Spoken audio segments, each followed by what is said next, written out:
Bismillahirrahmanirrahim. Alhamdulillahi rabbil alamin, wassalatu wassalamu ala rasulihil amin, nabiyyina Muhammad ibn Abdullah wa ala alihi wa sahbihi wa man wala. Amma ba'd. Sambungan pelajaran kita dalam kitab Mukhtasar Minhajul Qasidin, ringkasan jalan orang yang menuju kepada Allah Azza wa Jalla. Kita telah sampai ke bab yang ke-27, ataupun dalam kitab Arab dia tulis Kitabus Sabri Wasyukri, kitab yang membincangkan tentang sabar dan syukur.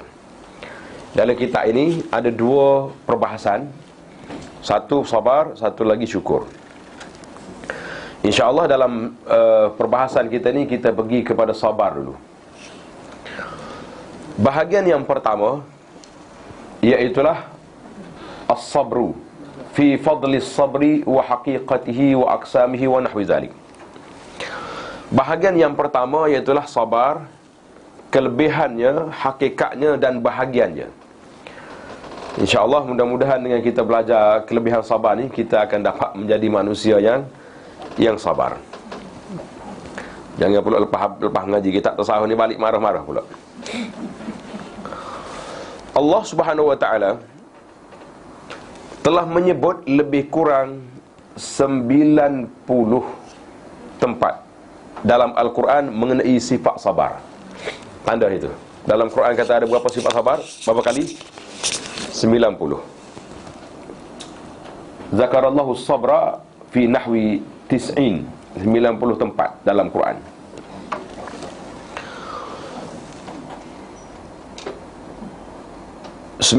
Mengenai sifat sabar dengan menyatakan kebaikan-kebaikan dan darjat-darjat yang lahir dari sifat ini. Maknanya orang yang sabar ni apa darjat dia, apa kelebihan dia, insya-Allah. Firman Allah Ta'ala, a'udzubillahi minasyaitanirrajim, wa ja'alna minhum a'immatan yahduna bi amrina lamma sabaru. Dan kami jadikan di kalangan mereka beberapa pemimpin yang membimbing kaum masing-masing kepada hukum agama kami. Siapa mereka itu? Lamma sabaru, selama mereka bersikap sabar dalam menjalankan tugas. Maknanya orang nak jadi ketua ni, pemimpin, kriteria dia ya, kena ada sabar. Kalau dia mengamuk dulu pada orang lain, tak boleh jadi pemimpin. Surah As-Sajdah ayat 24. Ayat yang kedua, wa tammat kalimatu rabbikal husna ala bani Israila bima sabaru. Dan telah sempurnalah kalimah Allah, yakni janjinya yang baik kepada kaum Bani Israel kerana kesabaran mereka semasa mereka ditindas oleh Fir'aun. Mana bila mereka sabar, akhir sekali Fir'aun mati, mereka yang mengambil tampuk pemerintahan. Suratul A'raf ayat 137. Ayat yang ketiga, وَلَنَجْزِيَنَّ الَّذِينَ صَبَرُوا أَجْرَهُمْ بِأَحْسَنِ مَا كَانُوا يَعْمَلُونَ.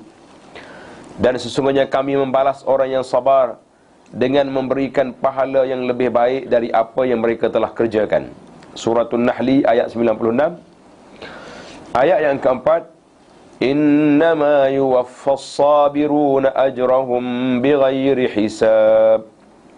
Sesungguhnya orang yang bersabar sahajalah yang akan disempurnakan pahala mereka dengan tidak terkira.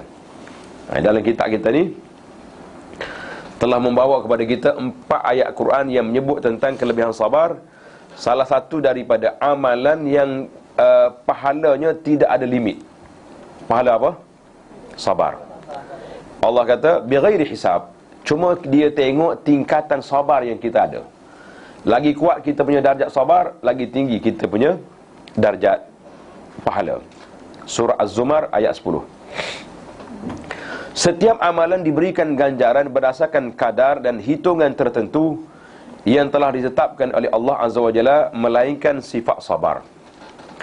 Oleh kerana ibadat puasa adalah sebahagian daripada manifestasi sifat sabar, maka Allah menyatakan dalam satu hadis kursi, as-sawmu li wa ana ajzi bih. Puasa itu untukku dan akulah yang akan menentukan ganjarannya. Jadi seorang puasa juga puasa pun tak ada limit juga. Siapa dia berpuasa, dia jaga betul-betul adab puasa, insya-Allah orang ni termasuk di kalangan orang yang mendapat pahala tanpa hisab. Hadis ini diriwayat Bukhari dan Muslim. Allah SWT telah menjanjikan kepada orang yang bersabar bahawa Dia akan sentiasa bersama mereka.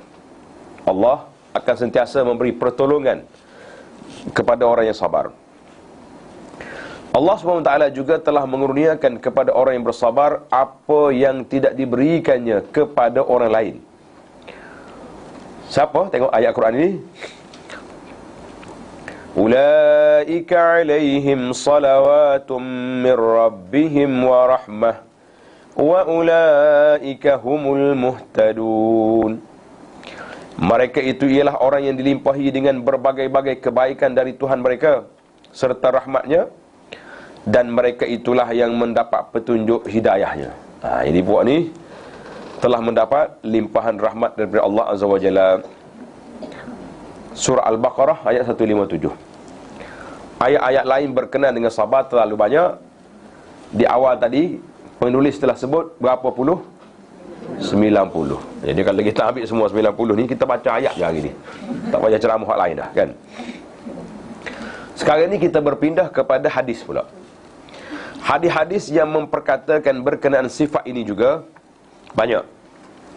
Antaranya riwayat daripada Abi Sa'id Al-Khudri bahawa Nabi sallallahu alaihi wasallam bersabda, "Wa ma u'tiya ahadun ata'an khairan wa awsa'a minas sabri." Tidak diberi kepada seorang dengan satu pemberian yang lebih baik, maknanya pemberian Allah Ta'ala anugerah kepada seorang itu lebih baik daripada sifat sabar. Lebih baik dan lebih luas daripada sifat sabar. Maknanya kalau orang boleh dapat anugerah ni, itu satu anugerah yang besar. Hadis ini juga dalam Bukhari dan Muslim. Dalam riwayat lain, as-sabru minal iman bimanzilatir ra'si minal jasad. Kedudukan sabar dengan iman adalah seperti kedudukan kepala dengan jasad. Mana kalau tak ada sabar, tak ada iman. Ada masalah situ. Kerana itulah tengok di bawah tu, dia kata sanad hadis ini ar-ra'su minal jasad ni dhaif. Hadis itu dhaif jiddan. Ada yang mengatakan dhaif jiddan. Tanda situ. Terdapat di kalangan Al-Hasan Al-Basri rahimahullahu ta'ala. Hasan Al-Basri ini seorang ulama tabi'in, berkata, sabar adalah antara gedung-gedung kebaikan, kanzun min kunuzil khair. Allah akan memberikannya kepada hamba-hambanya yang mulia di sisinya sahaja. Subhanallah. Orang yang Allah Ta'ala pilih saja, dia akan dapat bersifat dengan sifat sabar. Terdapat di kalangan Al-Arifin. Al-Arifin ni siapa? Bukan nama orang tu. Mana orang yang mereka yang mengenali Allah Azza wa Jalla, yang betul-betul kenal lah. Hari ni gelaran-gelaran ini anak-anak murid pakat dia bagi kita syekh dia. Itu jadi Syekh Al-Arif Billah Al-Allamah. Habis orang dapat gelaran. Saya duk tunggu juga tak dapat. Rupanya dia ada kriteria tersendiri. Bukan semua orang boleh dapat. Tok guru dia dapat, kita tak dapat.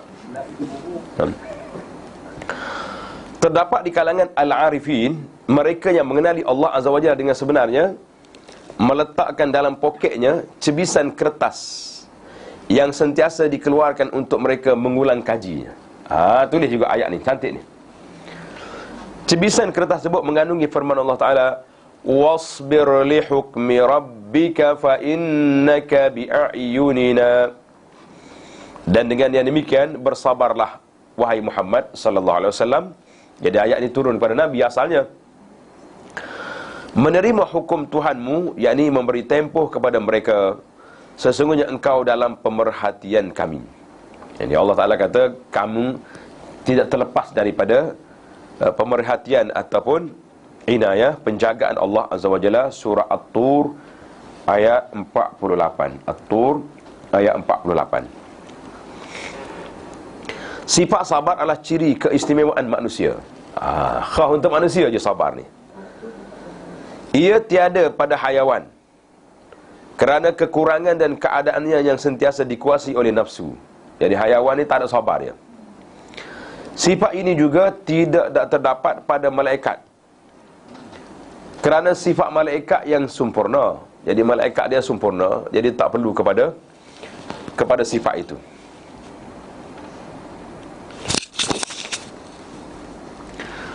Malaikat telah dibersihkan dari segala perkara agar mereka menumpukan sepenuhnya kepada mengasihi Allah. Jadi malaikat dia tak perlu kepada sebab dia memang gitulah sifat dia. Tak ada cabaran. Mereka tidak dikuasai oleh syahwat yang boleh melalaikan mereka dari mengingati Allah Ta'ala, sehingga mereka perlu bertarung dengan nafsu yang menghalang itu. Manusia diciptakan oleh Allah Ta'ala bermula dari peringkat bayi dalam keadaan serba kekurangan.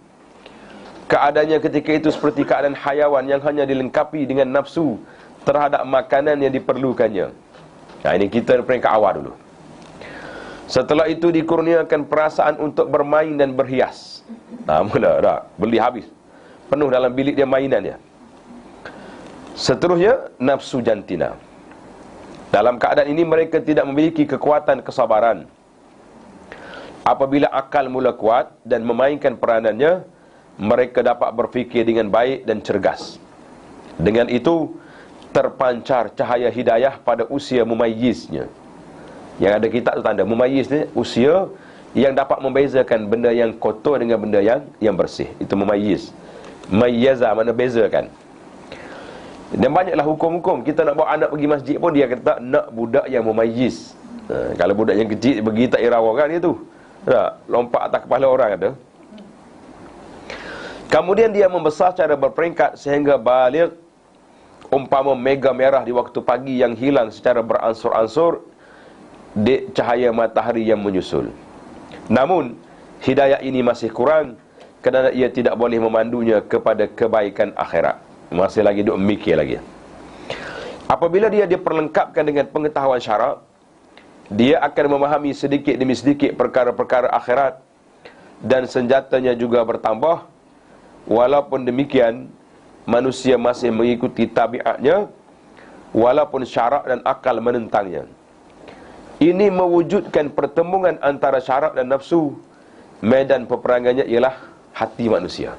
Kerana itu kita mengatakan perjalanan hati manusia itu perjalanan ke akhirat bermula dengan sairul qulub, berjalan dengan hati. Kalau kita nak travel atas dunia, jalan dengan apa?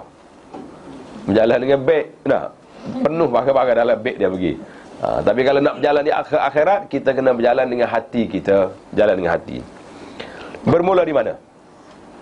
Niat. Oh, saya ni nak solat. Niat dulu. Nak ambil wudu. Niat. Nak puasa. Semua bermula dengan niat. Innamal a'malu bin niat. Itu dia panggil hati. Tulis itu. Perjalanan ke akhirat bermula dengan hati. Oleh itu sifat sabar boleh diibaratkan sebagai suatu kekuatan dorongan agama dalam menghadapi dorongan syahwat.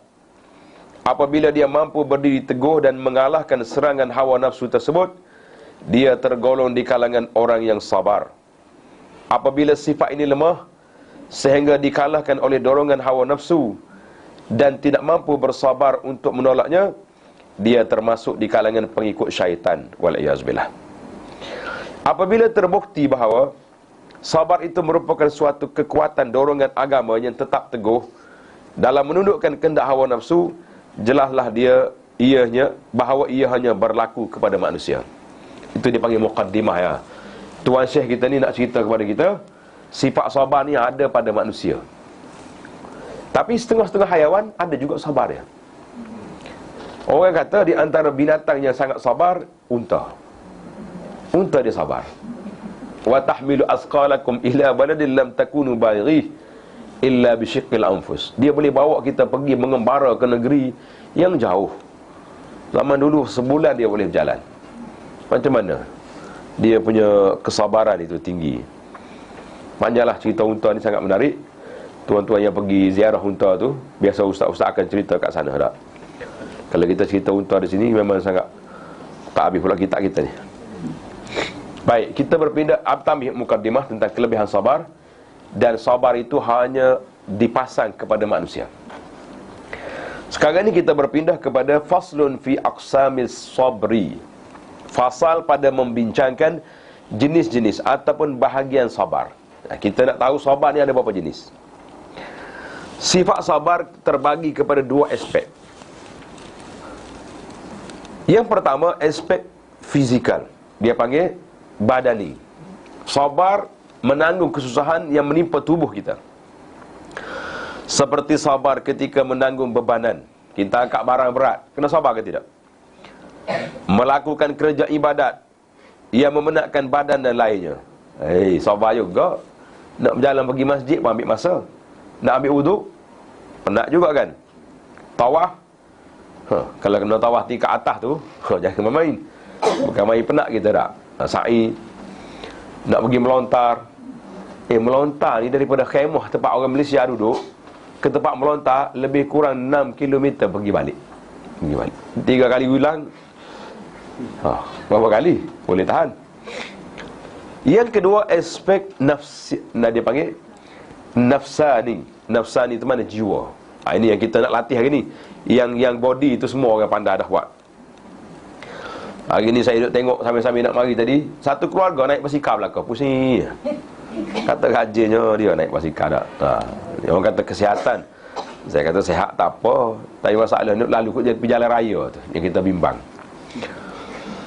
Baik, kita tak usah bincang hal lain, kita bincang masalah jiwa. Aspek nafsa ni masalah jiwa, iaitulah bersabar dari melakukan perkara-perkara yang menyelerakan kehendak hawa nafsu. Nafsu ni dia nak benda suka-suka, relax, hiburan. Sabar begini ada beberapa jenis pula. Kita dia banyak bahagian. Yang pertama, sabar terhadap tuntutan nafsu perut dan syahwat seksual. Ia dikenali dengan nama iffah. Tanda aku arak sikit. Orang yang boleh kontrol dia punya kehendak nafsu makan dia, kehendak syahwat dia, maka orang itu dia panggil iffah. Maknanya membersihkan diri dari perkara keji dan tidak bermaruah. Tengok ni nama ni, buat khulasah sikit. Yang kedua, sabar dalam peperangan. Itu nama dia asy-syaja'ah, keberanian. Orang berani yang boleh masuk perang ni. Yang ketiga, sabar menahan marah. Sabar menahan marah, itu nama dia hulman ataupun hilm. Maknanya orang yang lemah lembut, boleh dia tahan, tak marah. Yang keempat, sabar menghadapi perkara yang membosankan. Yang membosankan, macam kita ni lah, benda-benda khilaf, benda-benda yang mencelarukan ini, maka dinamakan sa'atus sadr. Namakan dia sa'atus sadr, maknanya berlapang dada. Menarik ni kategori dia kan. Kita ni, ya Allah, banyak khilaf lah. Khilaf ni tak habis-habis bab khilaf. Ya, jadi kita berlapang dada, maknanya kita sabar. Dengar ni, dengar belakang. Akhir kali tak tahu mana nak pakai adab. Balik duduk rumah seorang. Yang kelima, sabar dalam menyembunyikan sesuatu perkara.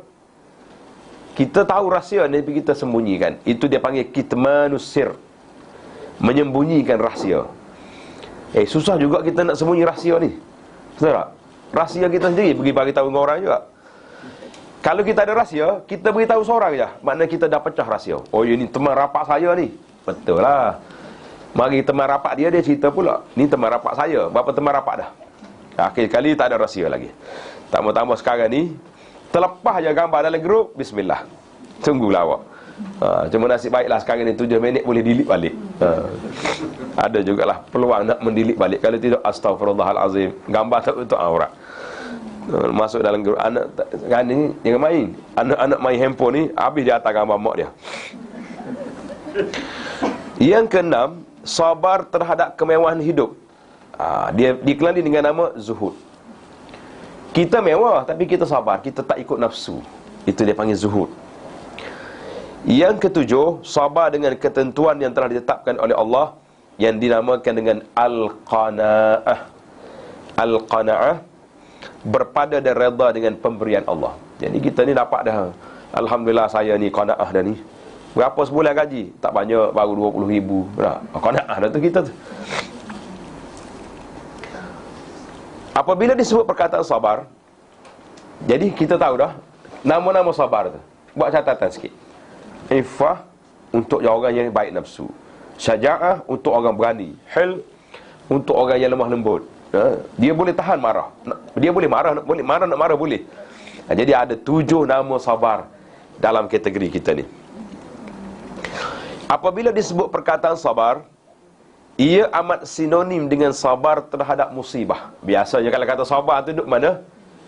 Sabarlah. Kita kata sabar tu maknanya orang ditimpa musibah, kita minta dia bersabar. Walau bagaimanapun kita telah menyatakan bahawa kebanyakan akhlak yang mencerminkan keimanan berada dalam sifat sabar. Saya sering bawa hadis innama bu'istu liutammima makarimul akhlak.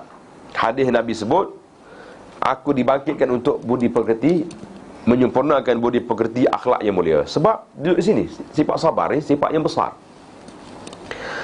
Cuma namanya berbeza kerana perbezaan sebabnya sebagaimana yang telah disebutkan di atas. Semua manusia perlu bersabar pada setiap masa. Ini kerana setiap perkara yang dilakukan tidak terlepas dari 2 perkara. Benda yang kita buat ni ada 2 perkara yang kita akan hadapi. Yang pertama, apa dia? Apa yang bertepatan dengan kehendak nafsunya. Nafsu kita nak apa? Sihat, selamat, harta banyak, kedudukan pangkat, kaum kerabat dan pengikut, serta segala keseronokan dunia. Seseorang hamba perlu bersabar dalam menghadapinya agar dia tidak cenderung dan bergelumang dalam keseronokannya, di samping dapat menjaga hak Allah Ta'ala pada hartanya dengan membelanjakannya ke arah kebaikan dan menggunakan nikmat badannya dengan menolong kebenaran. Jadi kita, semua hak kita ada tadi, kita guna untuk jalan yang diredai oleh Allah Azza wa Jalla. Apabila dia dapat mengawal dirinya dari terjerumus ke lembah keseronokan dunia, dia akan terdorong untuk menjadi seorang yang takabur dan melampaui batas dalam segala tindakannya. Ini menyebabkan sebahagian al-arifin, orang yang kenal Allah, ada mengatakan bahawa mereka kata apa? Orang mukmin mampu bersabar terhadap sesuatu musibah, tetapi mungkin tidak mampu bersabar dalam menghadapi kesenangan, melainkan orang yang benar imannya kepada Allah, disebut dengan nama As-Siddiqin. Itu kata-kata para ulama. Mungkin orang boleh sabar bila susah, tapi bila senang, nak sabar senang ke tidak? Sukar juga tu. Gini ya kita, kalau kita pergi kenduri dekat kampung, dia punya lauk berapa jenis? Ada gulai kawah, ikan kering, apa lagi? Sayur. Itu ada, sambal ada. Oh, makan dah, lalu dah. Tapi kalau kita pergi kat buffet yang terbuka di hotel ni, macam mana agak? Boleh makan banyak tu juga ke tak boleh? Oh, jangan nak makan. Kalau tak makan apa, orang bayar RM100 sepinggan ni. Baik aku makan, mula-mula dia buat mukaddimah dulu, ambil sayur, lepas tu pusing ambil buah pula, lepas tu ambil nasi, akhir kali berhenti sekejap, rehat dulu dah, bagi turun sikit. Sukar. Pasal waktu tu macam mana kita nak sabar makan yang banyak kat depan? Tak makan rugi, makan naya. Ini dipanggil cara kita nak sabar agak sukar. Itu saya kata kita lah, kita semua ni lah, kalau kena lagu tu susah jadi. Masa tu saya di antara yang saya bimbang ya, kalau ada ceramah seminar kat hotel-hotel, pusing lalu. Pergi 3 hari tu, balik tu lain macam jadi tak. Tu sahabat dah tu setara tu. Abdul Rahman bin Auf radhiyallahu anhu, seorang sahabat yang terkenal dengan sahabat yang kaya ni, Abdul Rahman bin Auf. Dia kata apa? Ubtulina bid-dharra'i fasabarna. Apabila kami diuji dengan kesusahan, kami dapat bersabar. Tetapi apabila diuji dengan kesenangan, kami tidak mampu bersabar menghadapinya. Itu kata-kata zuhud seorang sahabat. Abdurrahman bin Auf jangan main. Minal asyarah, daripada 10 orang yang dijamin masuk syurga. Kerana itulah saya sedih bila penceramah ni salah bawa ayat. Dia kata Abdurrahman masuk syurga, merangkak sebab banyak harta, kita kata sebut betul-betul. Tak, mentang kita tak ada harta, kita duk kata ke sahabat Nabi macam tu.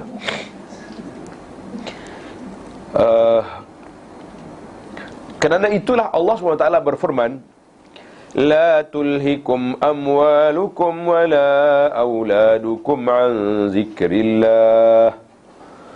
Janganlah kamu dilalaikan oleh urusan harta benda dan anak pinak kamu daripada mengingati Allah dengan menjalankan perintahnya. Harta kita, anak kita, itu semua adalah anugerah Allah kepada kita. Tapi jangan menyebabkan kerana mereka kita lalai daripada mengingati Allah Azza wa Jalla. Surah Al-Munafiqun ayat 9. Yang peliknya cerita nasihat tentang keluarga ni Allah letak dalam surah Al-Munafiqun. Ajaib ke tidak? Sebab apa?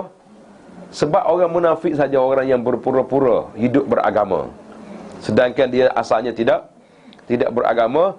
Jadi bila kita baca sifat mereka, Allah peringatkan supaya jangan kita leka, lalai, sehingga kita ni terjebak dengan sifat yang buruk itu. Dalam suratul Anfal ayat 28, wa'lamu annama amwalukum wa auladukum fitnah. Dan ketahuilah bahawa harta benda dan anak-anak kamu itu hanyalah menjadi ujian. Fitnah di sini bukan mana fitnah, dan mana ujian kepada ibu bapa. Kadang-kadang kita baik, anak pula buat masalah. Tak. Itu semua tu ujian. Nak benda tu, nak benda ni, terpaksa kena beri keperluan mereka. Lebih-lebih zaman kita hari ni, Masya Allah, tabarakallah. Nak hantar sekolah yang pelik-pelik, takut jadi pelik. Betul tak? Nak pergi pilih sekolah pula 500-600 orang anak, berapa nak bayar? Nak cari mana duit? Allahu Akbar. Saya kadang-kadang sedih tengok bila ibu bapa mari ke pondok, dia kata, ustaz tolonglah terima anak saya ni, saya tak ada tempat nak bawa pergi. Bukan budak tu tak baik, mana takut jadi tak baik, tapi duit tak ada nak bayar asrama makan. Kita kata yassarallah, kalau betul-betul tak ada duit, letak sini, insya-Allah adalah tu orang bawa rezeki mari. Kan? Orang bagi sumbangan untuk makan, untuk apa, kepada orang fakir miskin, ada mari. Kita tengok mana mak ayah dia tu sudah hilang keyakinan, nak kawal di mana anak nak letak. Pergi cari sekolah-sekolah agama. Tapi hari ni pilihlah sekolah-sekolah. Banyak mak ayah hantar anak pergi sekolah tahfiz, nak suruh hafal Quran. Ustaz dia pula suruh hafal qasidah. Musim-musim gini tak menghafal Quran dah, duduk bergendang rumah orang tu, rumah orang ni. Itu pun rusak juga, fitnah. Ayat yang ketiga, surah At-Taghabun. Inna min azwajikum wa auladikum aduwwan lakum fahzaruhum. Sesungguhnya di antara isteri-isteri dan anak-anak kamu ada yang menjadi musuh bagi kamu. Nas'alullah as-salamah. Oleh itu awaslah serta berjaga-jagalah kamu terhadap mereka. Anak dia sendiri jadi musuh. Sebab apa? Bila kita baik, anak pula buat masalah. Tak dengar kata, tak solat, tak macam-macam, taklah, tak tutup aurat. Hari ini di antara fitnah kepada ibu bapa, ibu bapanya orang soleh, orang baik, tapi anak-anak pula tak mahu berpakaian yang patuh syariah. Ini pun menakutkan kita. Takut kita. Seseorang itu dianggap kuat dan hebat apabila dia dapat bersabar dalam menghadapi kesenangan. Kita nak tahu kita ni hebat tak? Kita tengok waktu kita senang, istiqamah ke tidak dengan agama. Kalau istiqamah, kita kata alhamdulillah, Allah Ta'ala beri dua kebaikan pada kita. Rabbana atina fid dunya hasanah. Mana dunia begitu senang, insya-Allah dalam agama kita senang juga, akhirat nanti kita senang. Sabar dalam situasi ini mempunyai hubung kait dengan sifat syukur. Jadi bila orang kaya sabar, maknanya itulah yang bersyukur. Kerana itu Tuan Syekh kita ni kembar bab sabar dan syukur. Ia tidak akan sempurna melainkan dengan menunaikan hak-hak bersyukur. Sabar ketika berhadapan dengan kesenangan adalah terlalu sukar, kerana ia disertai dengan kudrat, dengan kemampuan untuk melakukan apa yang diingini. Orang yang lapar lebih mampu bersabar ketika ketiadaan makanan berbanding ketika dihidangkan dengan makanan yang lazat-lazat. Tadi kita dah sebutkan, kita ni waktu orang panggil duduk dekat hotel, makan kat buffet terbuka, agak-agak boleh sabar ke tidak? Kalau orang kampung senang. Tak malu-malu dia masuk dalam pinggan, dia makan dah sepinggan, bawa masuk balik pula, tak ada masalah. Tapi di hotel tak ada orang buat tapuai pergi hotel tak? Kau ada juga. Rasa berambak dengan orang hotel. Terpaksalah kena makan juga. Nak suruh berbaloi dengan bayaran. Tamaklah kita kategori yang pertama, iaitulah kategori sabar ketika menguruskan perkara-perkara yang disenangi oleh nafsu. Yang kedua, an-naw'u tsani al-mukhalifu lil hawa. Sabar di saat kita melakukan perkara yang bertentangan dengan kehendak nafsu. Nafsu tak suka hal ini. Ia terbahagi kepada 3 bahagian. Ada 3 bahagian. Yang pertama, bersabar dalam mengerjakan ketaatan. Tulis kat tepi kitab, sabar mengerjakan ketaatan. Setiap hamba memerlukan kesabaran dalam mengerjakan ketaatan, kerana tabiat yang ada pada nafsu sememangnya membenci perhambaan diri. Ada di antara ibadat yang dibenci oleh nafsu dengan sebab malas, seperti ibadat solat. Ada yang dibenci kerana bakhil, seperti ibadat zakat. Dan ada yang dibenci kerana kedua-duanya, malas dan bakhil, seperti ibadat haji dan jihad. Saya baru jumpa satu kes ni, terbaru minggu ni. Orang tu dia pergi haji. Dia kata sejak dia balik haji ni, dia rasa susah dah, sempit rezeki dia. Sudah kerja kita, macam mana nak buat ni? Orang lain pergi haji balik happy, dia balik jadi miskin. Saya baca hadis lah, Nabi sebut tu, tabi'u bainal haji wal umrah, kan? Nabi kata selangi antara haji dengan umrah, sebab 2 ibadat ini menafikan kefakiran. Dia kata betul hadis tu, kata betul hadis ni. Kalau macam tu saya yakinlah, percaya akan ada satu masa Allah bagi senang. Kena ingat. Jadi dia mari ni, syaitan mari, mu pergi haji sangat ya? Sekarang ni kamu dah sempit hidup, menyesal pergi haji. Subhanallah. Kef menyesal pergi haji? Jangan main. Itu permainan syaitan. Kalau ada yang tengok dalam TV hari Jumaat ni, sempat saya bincang sikit tentang tajuk was-was. Was-was sekarang ni menguasai dunia ni kuat. Nanti kita cerita lain kali. Was-was ni sangat bahaya. Orang yang ingin beribadat perlu bersabar pada 3 keadaan. Tengok ahli-ahli ibadat ni, ambil perhatian. Yang pertama, sebelum mengerjakan ibadat, di mana dia perlu membetulkan niat, ikhlas dan sabar dari pengaruh riak. Nak ibadat tu, tutup dulu handphone tu. Ni dah, ni tengah duduk tawaf selfie. Saya gembira bila Kerajaan Arab Saudi mengeluarkan arahan baru, tidak dibenarkan ambil gambar waktu beribadat. Allah Akbar, saya kata happy saya. Tapi gambar kita banyak dah lah happy pun. Boleh lah recycle lama-lama tu dah. Dalam ceritanya orang hok kaki selfie dah. Jadi anak ni lama dah. Nak sihat jangan duduk berselfie waktu ibadat. Jadi bila kerajaan bagi arahan tu, kita setujulah. Biarnya buatlah, ambil tindakan. Sebab orang ni tak dengar. Nasihat bukannya reti. Polis rapah kamera baru dia takut. Polis terlebih kuat daripada ceramah ustaz ni. Jadi bila kita nak sabar, kita nak ibadat tu, kita betulkan niat. Yang kedua, semasa mengerjakan ibadat, dia tidak boleh lalai dari mengingati Allah, serta tidak malas dalam melaksanakan adab-adab dan sunat-sunatnya. Jangan kita kadang-kadang yang fardu buat. Hei, para jemaah sekalian, nak angkat tangan pun malas waktu solat. Ada orang gitu, ya Allah Akbar. Letihnya bunyi tak? Kan kita belajar angkat tangan ni penuh sampai begitu. Allahu Akbar. Kadang-kadang gitu angkat, macam nak lambung benda, nampak tak bermaya dalam ibadat. Ini betul masuk dalam, kena sabar juga buat apa yang sepatutnya. Dia hendaklah bersabar terhadap faktor-faktor yang boleh melemahkannya sehingga selesai menunaikan ibadat itu. Kadang-kadang kita ni puasa, Allah ni kerana puasa lembek, letih, nak pegang Quran pun tak bermaya, nak solat sunat pun tak bermaya, akhir kali pakai tidur je. Jadi menyambung dia puasa tidur. Yang ketiga, sabar yang ketiga setelah selesai mengerjakan ibadat tersebut, ketika itu dia hendaklah bersabar dari menghebohkan dan menunjuk-nunjuk semata-mata untuk riak dan sum'ah. Sum'ah ni nak cari glamour. Terjemah yang moden hari ni, sum'ah tu cari glamour dia panggil. supaya diketahui orang atau masyhur. Betul tu glamour sum'ah. Nak glamour lah tu belakang tu. Letak gambar dia ibadat, orang pun like kat bawah. Oh, like lah ambil. Oh, hebat awak ni. Pergi umrah pula. 3 kali setahun umrah pula tu. Pakej pula mahal-mahal. Kan? Ambil gambar selfie dekat hotel besar sekali pula. 2 kali naik. Dia juga perlu menjauhkan dirinya dari semua perkara yang boleh membatalkan amalannya. Contohnya, sesiapa yang bersedekah tetapi tidak bersabar dari mengungkit dan menyakiti hati orang yang menerima sedekah, nescaya pahala amalan sedekahnya itu akan terbatal, waliyazubillah. Kita sedekah, tengok kawan tu pakai hak kita bagi, ungkit pula. Awak cantik sekarang ya.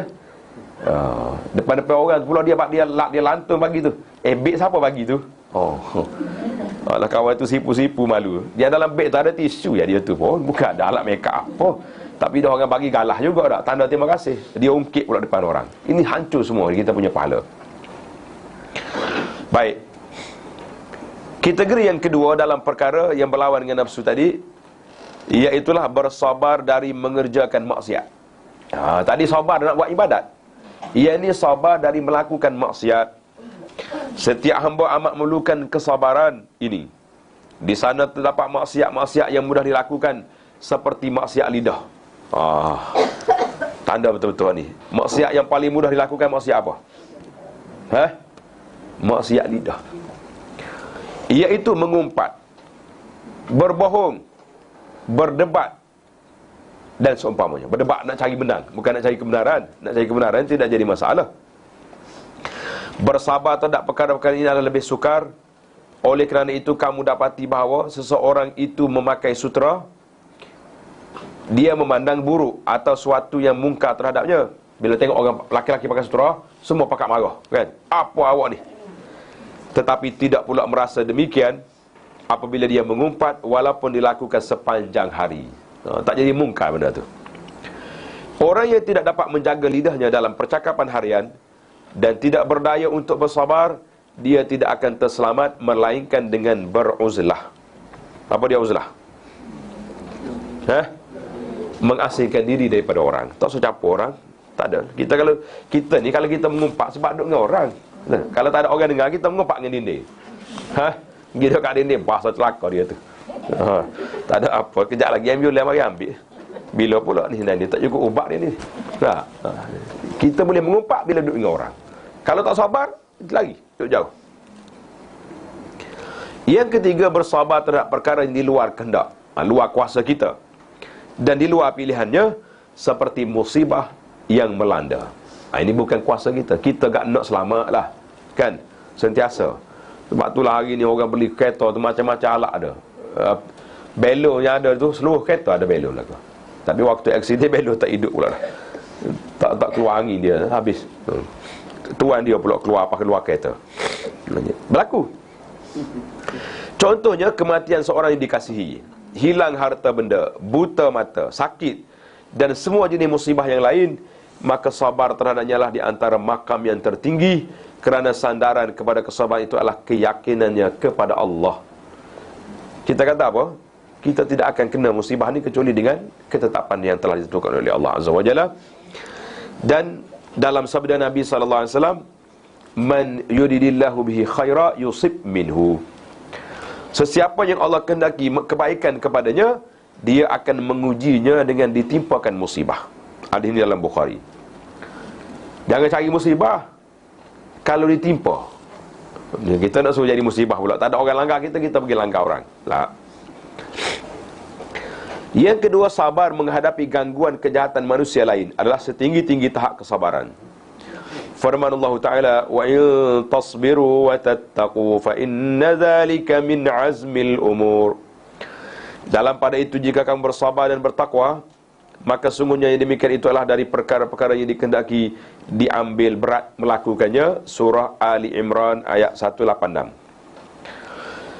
Ayat yang seterusnya, wa laqad na'lamu annaka yadhiqu sadruka bima yaqulun. Dan demi sungguhnya kami mengetahui bahawa engkau bersusah hati dengan sebab apa yang mereka perkatakan. Siapa dia? Nabi kita SAW itu. Nabi susah hati, maka Nabi kita suruh sabar. Suratul Hijri ayat 97.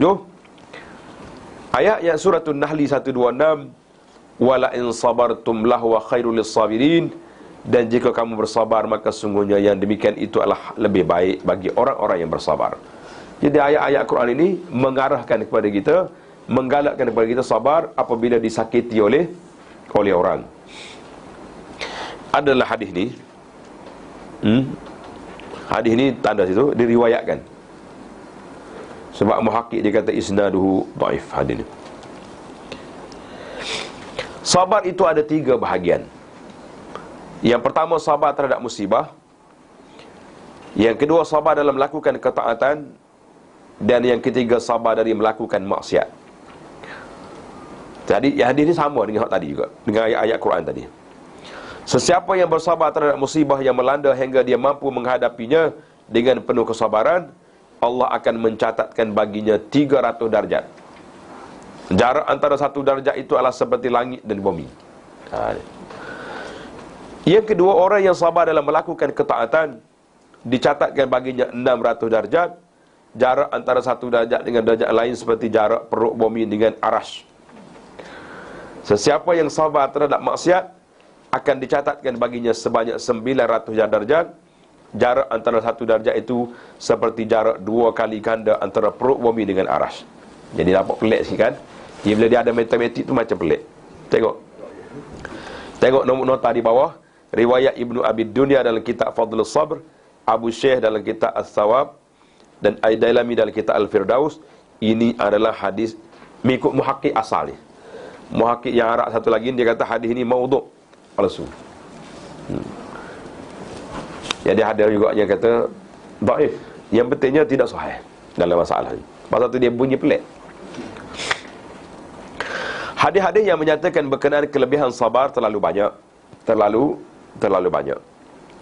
Antaranya hadis yang diriwayatkan oleh Sayyidah Aisyah. Kita ambil hak ni lah. Banyak dah hak sahih-sahihnya kan. Ma min musibatin tusibul muslima ila akhirih. Tidak ada suatu musibah yang menimpa seorang muslim walaupun duri yang mengenainya. Kita berjalan tersosok duri, kena kaki, melainkan Allah mengampunkan dosanya. Allahu Akbar. Jangan duk marah.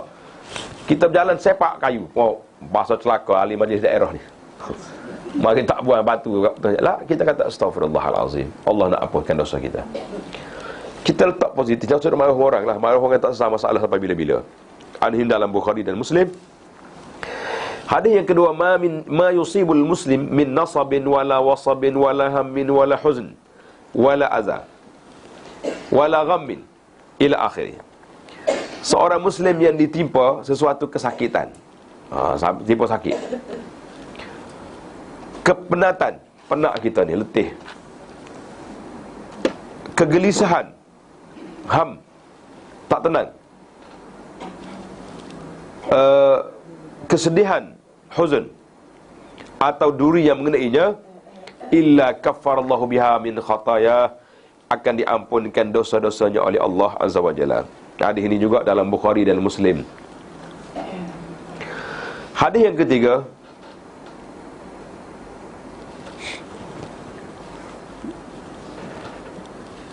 la yazalul bala, la yazalu al bala bil mu'min awil mu'minah fi jasadihi ila akhirih. Sesuatu ujian sentiasa akan menimpa seorang mukmin atau mukminah, sama ada pada badannya, hartanya, atau anaknya. Sakit anaknya. Ada orang ni Masya Allah, anak baru salin, baru lahir, tapi jantung dia tersumbat, terpaksa buat 2 kali pembedahan di hospital. Doktor pun tak tahu nak kata apa. Budak kecil, dia kata apa ni? Apa dia dapat? Sehinggalah dia bertemu dengan Allah Ta'ala dalam keadaan tidak ada dosa-dosa. Allahu Akbar. Maksudnya kalau dia sabarlah, mana dia akan bertemu dengan Allah, Allah Ta'ala akan beri keampunan kepada dia. Hadis ini riwayat Imam Ahmad dan At-Tirmizi dengan sanad yang baik. Dalam hadis yang diriwayat oleh Sa'ad bin Abi Waqqas, beliau bertanya kepada Rasulullah sallallahu alaihi wasallam, siapakah yang lebih teruk ujiannya? Siapakah di kalangan manusia ni orang yang kuat ujian? Siapa? Nabi SAW menjawab, para Nabi. Nabi-Nabi kuat ujian. Seterusnya orang saleh. Kemudian orang yang terbaik di kalangan manusia. Dan begitulah seterusnya. Seseorang itu diuji berdasarkan agamanya. Jika pegangan agamanya kuat, ujiannya akan bertambah. Dan begitulah sebaliknya. Seseorang itu akan terus diuji sehinggalah dia berjalan di muka bumi. Wa ma alaihi min khati'atin, tanpa sebarang dosa. Masya Allah, dia berjalan tak ada dosa dah. Hadis ini At-Tirmizi mengatakan hadis ini hasan. Hari ini kalau kita tengok, ada ustaz-ustaz yang diuji, ada ustaz yang hanya dikeji, kan? Macam-macam kita pendakwah ni. Ada orang yang cukup dengan keji pun dia tak lalu makan dah. Tak lalu tidur dah dia dah, sekali kena keji. Ada orang yang kena uji teruk-teruk, boleh lagi sabar. Jadi Allah nak uji pun dia tengok juga tahap kesabaran seorang tu. Tinggi darjat, maka tinggilah dia punya tahap kesabaran itu. Kita jangan pula minta, biar Allah Ta'ala uji aku, nak tengok setara mana sabar. Boleh tak boleh? Jangan cari pasal. Kan Allah Ta'ala uji kita sekali, lompat entah ke mana kita. Dalam hadis kursi, dia kata ni, maaf, susah dah dia atas dia kan. Dalam hadis kursi, Allah Subhanahu Wa Ta'ala berfirman, maksudnya, jika aku menguji salah seorang hamba-Ku dengan satu musibah pada badan, harta dan atau anaknya, kemudian dia menerimanya dengan sabar, dia terima dia dengan sabar, akan aku merasa malu untuk menimbang amalannya di hari kiamat atau membentangkan kitab amalannya. Ini hadis ni juga ada masalah itu, kata di muhakkik dia riwayat kata Al-Iraqi, hadis ni sanad dia dhaif. Hadis ni dhaif. Tapi banyak dah hadis sahih yang menyebut tentang kelebihan sabar. Alhamdulillah. Kita berpindah kepada tajuk yang berikutnya, faslun fi adabis sabri. Fasal pada menyatakan adab-adab bersabar. Kita nak sabar ke tak? Apakah adab dia? Lepas pada adab ni kita tengok pula macam mana gaya orang yang sabar. Jangan sabar tak beradab, kan? Di antara adab orang yang bersabar ialah, yang pertama, bersabar ketika mula ditimpa musibah atau ketika mengetahui musibah yang melanda. Ni kita dengar musibah ni kita mengamuk dah dulu, tak? Kata macam-macam dah. Last sekali habis modal dah baru kita berhenti. Alhamdulillah saya sabar. Betul ke tak betul? Tak betul lagu tu. Sabar apa lagu tu ya? Sabar ni, dengar tu kita kata inna lillahi wa inna ilaihi raji'un, Allah ma'jurni fi musibati. Itu nama dia sabar. Sabda Nabi SAW, innamas sabru inda sadmatil ula. Sesungguhnya sabar itu adalah pada kejutan pertama musibah yang berlaku.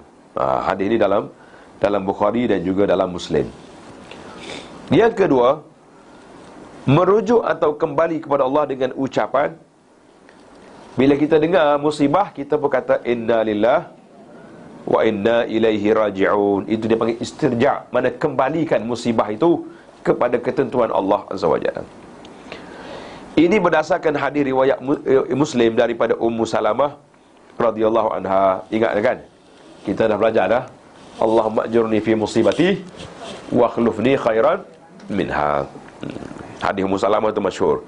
Tuan-tuan yang tak masyhur tu tengok dalam kitab kita, perisai Muslim ada. Yang ketiga, menenangkan badan dan lidah ketika ditimpa suatu musibah. Jadi bila kita timpa musibah, kita jaga lidah kita. Jangan duk bertempik, jangan duk merang. Manakala menangis adalah harus dan bukannya suatu kesalahan. Tak menasabah lah. Tak, kita kena timpa pakai kerah mata begitu ya. Dia akan ada juga sifat naluri manusia. Dia akan sedih dengan musibah.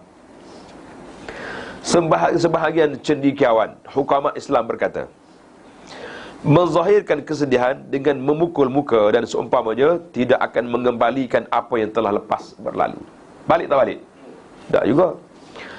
Tetapi ia menggembirakan orang yang dengki kepadanya, kerana seronok melihat keadaan sedihnya itu. Orang yang dengki kita happy, oh pada muka. Tapi orang yang dah pergi, yang dah rusak tu balik mula tak. Jadi tak ada faedah lah kita bertempik. Baik, kita sabar. Yang keempat, antara adab kesabaran yang baik ialah tidak menampakkan kesan daripada musibah yang menimpa dirinya. Ini tak murung ya, kan? Sebagaimana dilakukan oleh Ummu Sulaim, isteri Abu Talhah, ketika kematian anaknya. Ingat dah? Hadisnya masyhur dalam kitab Sahih Muslim. Kan bila suami anak dia mati, dia letak di bilik lain. Abu Talhah balik, dia tanya, macam mana keadaan anak? Oh, tenang sungguh lah, mati dah. Sehingga dia bersetubuh dua tu, dapat pula baby baru. Mana ada orang lain boleh macam tu. Marah pula suami lambat balik dah. Anak mati tak balik kau. Ummu Sulaim tenang. Allah gantikan anak dia mati itu dengan anak dia yang lain yang soleh juga, alhamdulillah. Thabit Al-Bunani, nama tokoh ulama ni,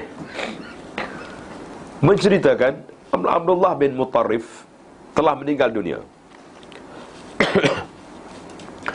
Lalu bapaknya Mutarrif keluar menemui kaumnya dalam keadaan berpakaian cantik dan berbau wangi. Nak pergi bagi tahu anak dia mati ni, ayah dia pakai baju comel. Terkejut orang. Pakai minyak wangi lagi. Tak tahulah minyak atak kau macam mana. Lalu kaumnya memarahinya dan berkata, Abdullah baru saja meninggal, tapi kamu sudah keluar dengan pakaian yang sebegini cantik dan bau yang harum semerbak. Kenapa ni? Lalu dia menjawab, apakah aku perlu tewas dengan ujian ini?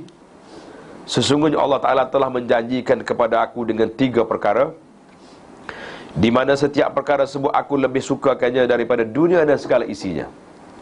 Lalu beliau membaca Al-Quran Al-Karim, allazina idza asabathum musibatun qalu inna lillahi wa inna ilaihi raji'un ulaika alaihim salawatum min rabbihim. 1. Wa rahmah.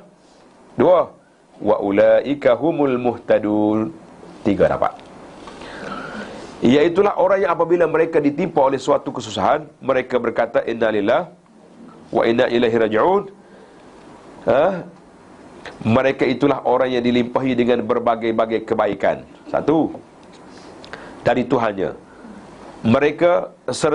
Dari Tuhan mereka serta rahmat Allah. 2. Dan mereka itulah orang yang mendapat petunjuk. Jadi orang yang sabar ni dapat 3 kelebihan. Cuma kena ingatlah, surah ini Al-Baqarah ayat 156, 157.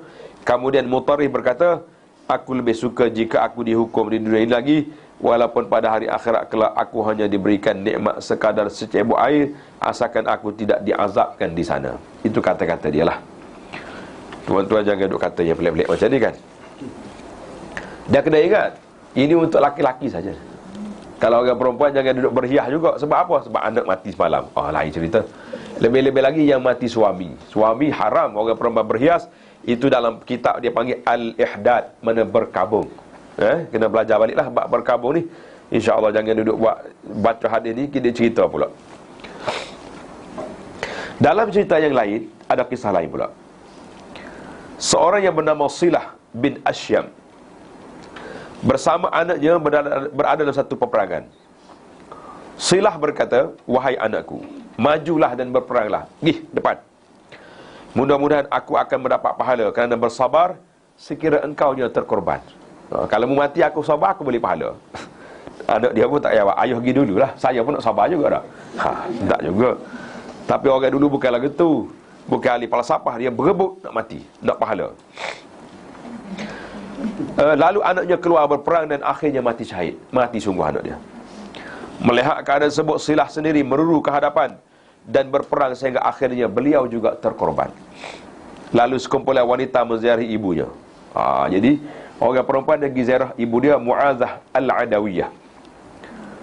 Ibunya berkata kepada rombongan yang tersebut, selamat datang jika kamu datang untuk mengucapkan tahniah.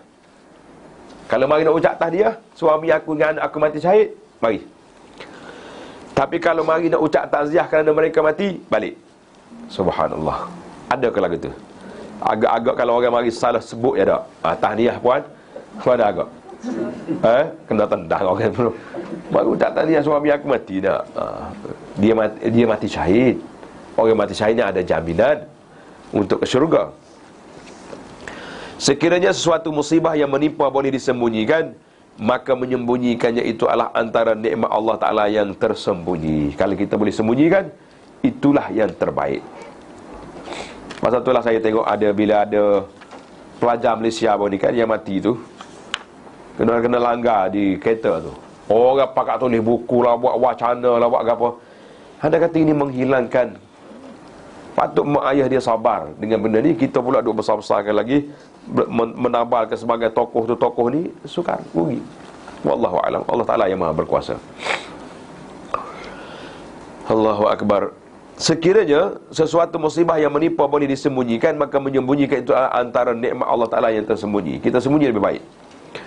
Diriwayatkan daripada Abu Hurairah bahawa Nabi SAW bersabda yang bermaksud, jika iza maridal abdu ba'asallahu ilahi malakaini, jika seorang hamba itu sakit, Allah akan mengutuskan kepadanya 2 malaikat.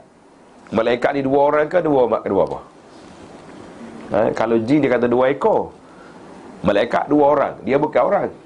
Kita kena kata 2 malaikat. Lalu berkata kepada malaikat itu, lihatlah apa yang diucapkan kepada para tetamunya. Tiba-tiba dia sentiasa memuji Allah ketika tetamunya masuk. Perkara ini diangkatkan kepada Allah oleh 2 malaikat tadi, walaupun Allah Ta'ala telah mengetahui segalanya. Lalu Allah berfirman, Allah kata apa? Inilah sebenarnya hamba-Ku. Sekiranya aku mematikannya, aku akan masukkannya ke dalam syurga.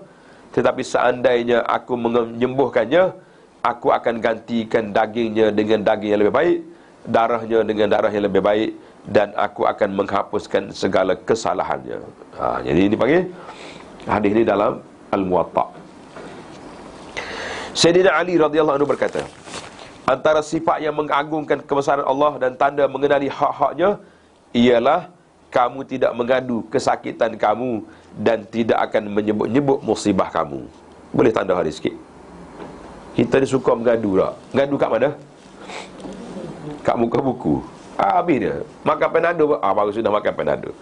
Tak ada hijau sungguh. Waqala al-Ahnaf berkata, mataku telah buta semenjak 40 tahun dahulu, tetapi aku tidak pernah menyebutnya kepada orang lain. Tak bagi tahu pun. Seorang laki-laki berkata kepada Imam Ahmad, bagaimana keadaanmu wahai Abu Abdillah? Kan Imam Ahmad ni kena pukul kan kepada pemerintah zaman dia tu. Jadi orang tanya dia, macam mana keadaan Imam Ahmad? Beliau lalu berkata kepadanya, baik, saya dalam keadaan baik, khair. Lalu laki itu berkata kepadanya, bukankah kamu demam kemarin? Lalu beliau menjawab, cukuplah. Bila aku beritahu bahawa keadaanku baik, cukuplah tu. Sibuk apa lagi duk siasatnya. Jangan memaksa aku berkata apa yang aku tidak sukai. Mana dia tak nak sebut dia sakit. Kita ni memang nak declare kita sakit tak? Tambah-tambah lagi kalau ada masalah sikit, Allah tak sihat pasal tu tak pergi masjid tu. Ada kat hujah dia aja. Syaqiq Al-Balkhi berkata, tanda ni, ini kata-kata ni menarik. Sesiapa yang mengadu musibahnya kepada selain Allah, dia tidak akan merasai kemanisan mentaati Allah dalam hatinya selama-lama. Kita luah dah kepada orang lain, kita tak boleh nak dapat kemanisan. Ini kata-kata orang-orang yang soleh. Sebahagian cendekiawan Islam berkata, antara gedung kebaikan ialah menyembunyikan musibah. Min kunuzil bir kitmanul masaib. Gedung kebajikan itu sembunyikan musibah. Sesungguhnya mereka bergembira dengan musibah-musibah yang menimpa kerana mengenangkan ganjarannya. Cerita-cerita mereka dalam hal ini amat masyhur sekali. Banyaklah cerita orang-orang soleh. Antaranya cerita ketika Abdul Malik bin Umar bin Abdul Aziz meninggal dunia, anak khalifah. Umar bin Abdul Aziz, bapaknya telah mengebumikannya. Setelah diratakan tanah kuburnya, beliau berdiri, lalu orang ramai mengerumunginya. Dia pun tazkirah. Umar berkata, Semoga Allah merahmatimu, wahai anakku. Sesungguhnya kamu telah mentaati bapakmu. Demi Allah, aku sentiasa gembira semenjak Allah mengurniakanmu kepadaku. Tetapi demi Allah, aku tidak pernah merasa lebih gembira dan mengharapkan balasan yang lebih besar dari Allah, sehingga aku meletakkan engkau di tempatmu ini, kerana kembalinya kamu kepada Allah. Sedih tak sedih? Sedih hayat. Tapi dia guna bahasa nak menenangkan jiwa dia. Oleh kerana mu dapat di tempat yang lebih baik, maka aku gembira di sini. Tak usah duduk menangislah. Jika orang berkata, sekiranya sabar itu bererti tidak membenci suatu musibah yang menimpanya, sudah pasti manusia tidak punya kekuatan untuk bersikap demikian. Mana boleh kita? Sekiranya ia bererti gembira dengan berlakunya suatu musibah, sebagaimana kisah-kisah yang kamu ceritakan itu lebih jauh daripada kemampuan manusia untuk bersikap demikian. Bukan semua orang mampu untuk bersifat sabar sebagaimana imam-imam yang kita dengar cerita tadi kan. Maka apa jawabnya? Al-jawab, jawab Tuan Syekh, sabar tidak akan berlaku kecuali terhadap sesuatu yang disukai atau dibenci. Apa yang di luar daripada usaha atau kawalan manusia tidaklah ditegah dan dilarang, seperti mana perasaan dalaman yang gusar dan terganggu. Tetapi yang ditegah, yang dilarang ialah perbuatan yang bertolak daripada hasil usaha manusia atau berada di bawah kawalan mereka. Umpamanya perbuatan mengoyak-ngoyakkan pakaian, menampar pipi dan meraung. Jadi hak kita tak boleh kontrol, macam menangis, apa sedih. Itu memang akan, itu menaluri manusia. Tapi hidup pukul tubuh, pergi duduk koyak baju tu kenapa? Itu yang salahnya. Cerita berkaitan kegembiraan sebahagian mereka dengan suatu musibah ini bermaksud kegembiraan secara syar'i dan bukannya tabi'i. Tabi'i memang sedih. Mana ada orang boleh tak menangis? Saya jumpa ada seorang keluarga kita juga. Peliklah orang ni. Kalau tengok dia, memang sedih semua, sentiasa sedih. Tapi waktu suami dia mati, kita pergi ziarah dia, keluarga-keluarga pergi ziarah, macam belum tak ada kematian. Sejak tenangnya ada urus orang mari. Kata subhanallah, orang yang sabar ni rupanya dia sedih tu bukan tak sabar, rupanya itu memang perangai dia berair mata sentiasa. Tapi waktu dia ditimpa musibah, kita nampak kesabaran.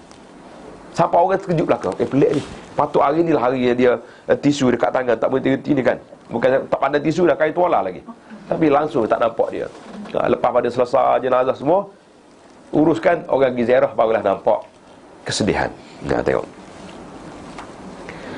manusia ni tak boleh. Contohnya seorang pesakit yang mengetahui ada ubat bagi penyakitnya, lalu dia keluar mencari keperluan pengubatan dengan membelanjakannya segala hartanya untuk mendapatkan ubat-ubatnya. Apabila dia menemuinya, dia merasa gembira dan memakan ubat tersebut dengan harapan dia akan sembuh selepas itu. Namun begitu, secara tabi'inya dia masih membenci untuk makan ubat. Kita suka dapat ubat tu, tapi suka tak suka kita dengan penyakit? Tak suka. Itu maksud dia. Begitulah contohnya seorang raja yang berkata kepada seorang laki-laki fakir, setiap kali aku memukulmu dengan tongkat yang lembut ini, aku akan berikan 1000 dinar kepadamu. Sekali pukul 1000 dinar. Nak tak nak kita? Sudah tentu lelaki tersebut senang hati jika dia dipukul banyak kali. Pukul lah tuanku. Sudah. Setiap kali pukul dapat 1000. Bukan kerana tidak sakit, tetapi kerana dia mengharapkan balasan yang akan diperolehinya selepas itu. Ini berlaku walaupun sifat asalnya memang benci dipukul.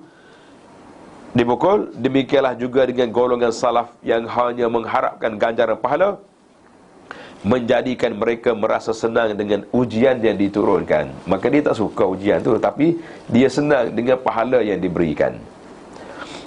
Penamat kepada bab ini, faslun fi bayani dawa'is sabri wa ma yusta'anu bihi alaih.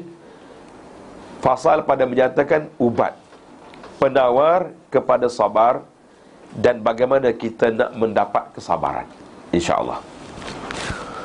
Allah Subhanahu wa taala yang menurunkan penyakit. Siapa dia bawa penyakit pada kita?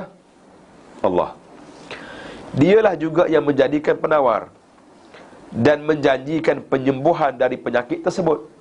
Allah juga. Sifat sabar walaupun sukar, ia boleh dilakukan dengan adunan ilmu dan amal. Daripada kedua-dua perkara inilah terhasilnya penawar yang boleh merawat penyakit-penyakit hati. Setiap penyakit perlu diketahui dan dipahami serta diberi rawatan yang sesuai dengannya. Apabila penyakit-penyakit itu berbeza, maka rawatan juga berbeza, kerana maksud rawatan ialah melawan sebab penyakit. Ini bahasa perubatan. Contohnya, seorang yang berhajat untuk melawan nafsu seksualnya, dia seringkali tewas dengan godaan nafsu syahwat. Ini kerana tidak mampu mengawal kemaluan mata dan hatinya. Dia punca mari situ. Namun begitu, nafsu itu boleh dirawat melalui 3 cara. Ya, ingat. Yang pertama, sentiasa berpuasa. Puasa ya dia. Ketika berbuka pula adalah berbuka dengan makanan yang sedikit. Kalau berbuka dengan buffet, mati juga puasa. Yang kedua, meninggalkan sebab-sebab yang boleh merangsangkan nafsu seksualnya. Nafsu ini terangsang dengan pandangan yang seterusnya, dengan pandangan yang seterusnya akan merangsangkan hati. Hatilah yang akan menggerakkan syahwatnya. Maka ubat kepada penyakit ini ialah dengan beruzlah dan menjaga pandangan mata dari melihat perkara-perkara yang memberahikan. Sesungguhnya pandangan-pandangan merupakan panahan iblis yang beracun. Ia tidak mungkin dapat diatasi melainkan dengan memejamkan mata dan melarikan diri daripadanya. Kita tengok penyakit. Yang ketiga, menghiburkan jiwa dengan kaedah yang halal dari jenis yang sama, iaitulah perkahwinan. Setiap perkara haram yang memberahikan sebenarnya mempunyai alternatif yang harus. Inilah rawatan yang paling mujarab kepada manusia. Rawatan dengan meninggalkannya secara total mungkin akan melemahkan dirinya. Rawatan alternatif begini, yakni melalui perkahwinan, merupakan satu-satunya cara yang paling sesuai untuk merawat penyakit nafsu syahwat. Itu dia panggil penawar dia. Setiap orang mesti membiasakan diri bermujahadah. Mujahadah ni apa? Berusaha melawan nafsu. Sesiapa yang sentiasa melatih dan membiasakan dirinya menjanggahi kehendak hawa nafsu, dia akan dapat menewaskannya pada bila-bila masa saja. Boleh. Jadi sabar dan mujahadah yang paling sukar ialah menjaga batin dari bisikan jiwa. Dia panggil hadisun nafs. Dalam hati kita dia akan mari khayalan, cakapan-cakapan. Ia bertambah sukar kepada orang yang punya banyak kelapangan dan bersendirian, duduk diam-diam banyak tak ada kerja, kerana bisikan syaitan sentiasa cuba menariknya. Tiada rawatan yang paling mujarab baginya melainkan dengan memutuskan hubungan daripada perkara-perkara maksiat dan menumpukan perhatian kepada tujuan yang satu, iaitulah Allah Azza wa Jalla. Dia juga perlu menumpukan pemikirannya kepada luasnya langit dan bumi, memerhatikan keajaiban ciptaan Allah, serta mengkaji pintu-pintu ke arah mengenali Allah. Apabila kesemua perkara ini mulai bertakhta di hatinya dan menguasai fikirannya, barulah dia dapat mengelakkan dirinya dari godaan dan bisikan syaitan. Sekiranya dia tidak mempunyai kekuatan dalaman untuk membebaskan dirinya dari godaan tersebut, dia perlu mengamalkan wirid-wirid yang berterusan seperti baca Quran, berzikir dan berselawat. Semua ini perlu disertakan dengan perasaan khusyuk di hati, kerana laluri dalaman itulah yang menguasai hati, bukannya wirid luaran. Semua ini boleh diperolehi melalui usaha dan kesungguhan yang disebut dengan nama mujahadatun nafsi. Mujahadatu an-nafsi. Namun demikian, kadar hasil yang diperolehi melalui usaha dan amalannya itu adalah seperti nelayan yang menangkap ikan. Ini analogi sikit. Semuanya bergantung kepada rezekinya. Kadang-kala usahanya sedikit tapi hasil tangkapannya banyak. Ada kalanya pula dia berusaha bersungguh-sungguh tapi sedikit pula hasil tangkapannya.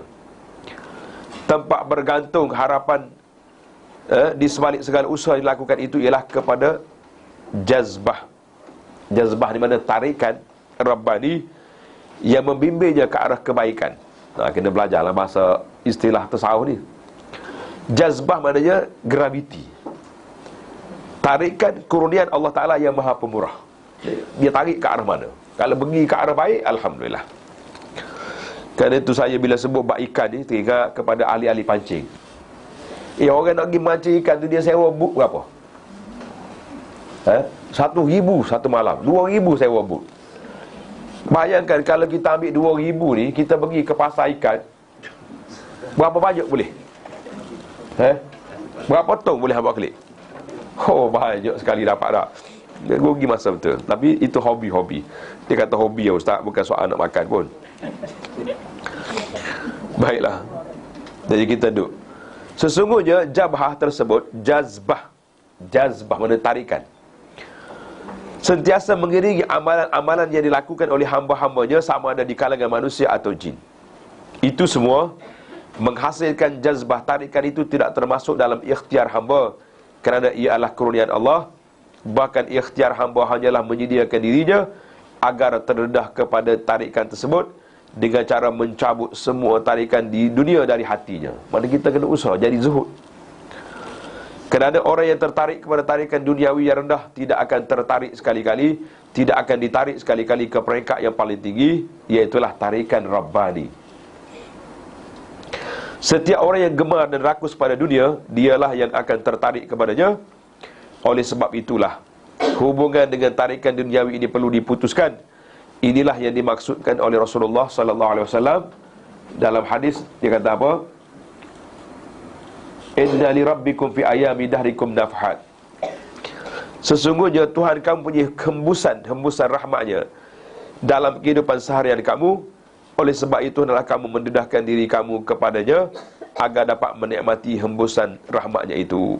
Hadis ini dhaif. Hadis ini dhaif. Cuma kita kata, kita sentiasa menyediakan hati kita untuk mendapat nafahatur rahman, limpahan rahmat Allah Ta'ala, dengan banyak berzikir, banyak beristighfar, banyak ibadat-ibadat yang telah kita sebutkan tadi.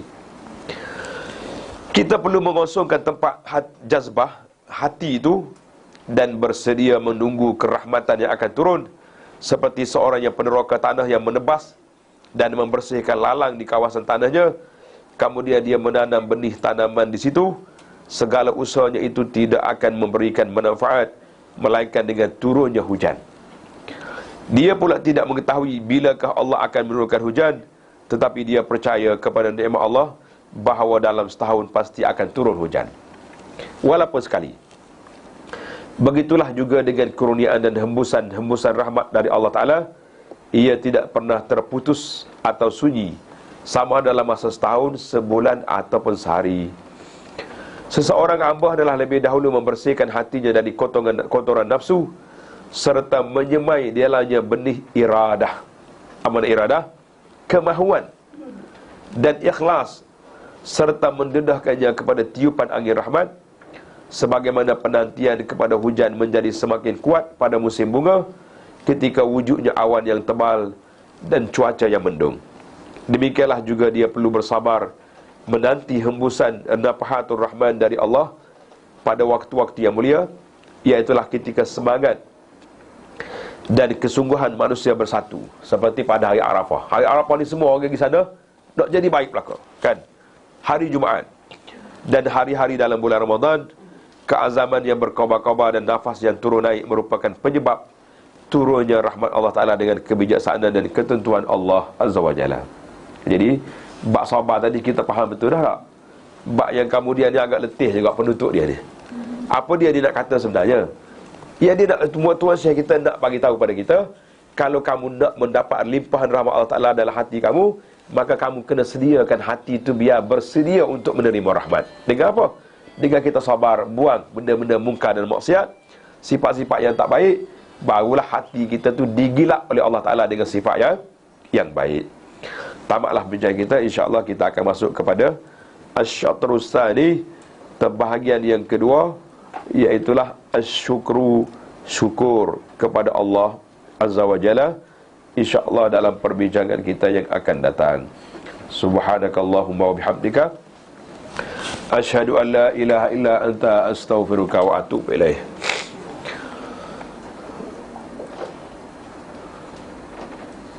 Ni soalan ni.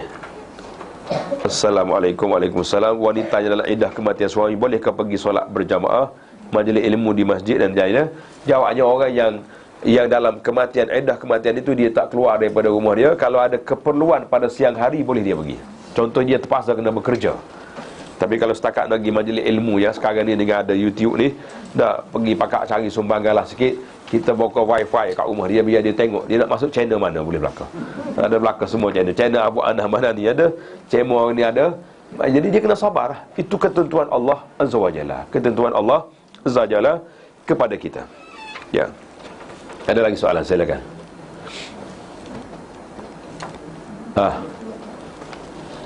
Habis dah.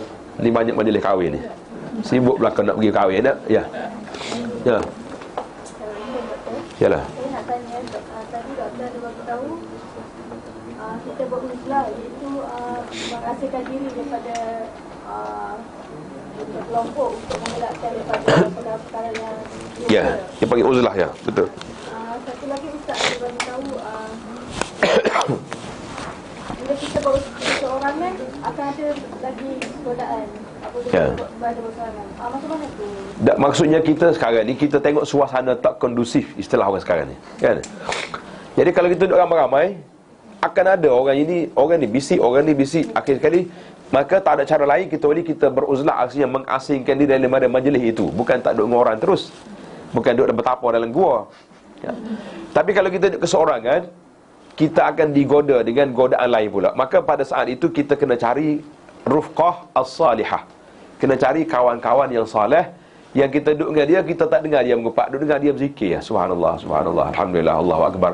Kalau bercakap pun percakapan yang baik, cakap baik. Lebih baik dia bercakap kehidupan dia.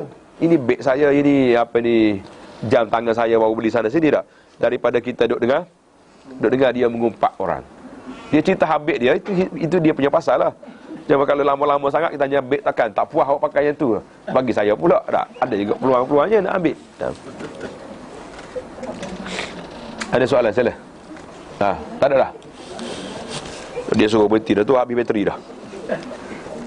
Bateri sudah tamat, kita pun boleh berhenti dah. Alhamdulillah. Ada soalan? Tak ada dah. Baiklah. Habis bateri dah. Subhanakallahumma bihamdika asyhadu an la ilaha illa anta astaghfiruka wa atubu ilaih. Wa sallallahu ala nabiyyina Muhammad wa ala alihi wa sahbihi ajma'in walhamdulillahi rabbil alamin.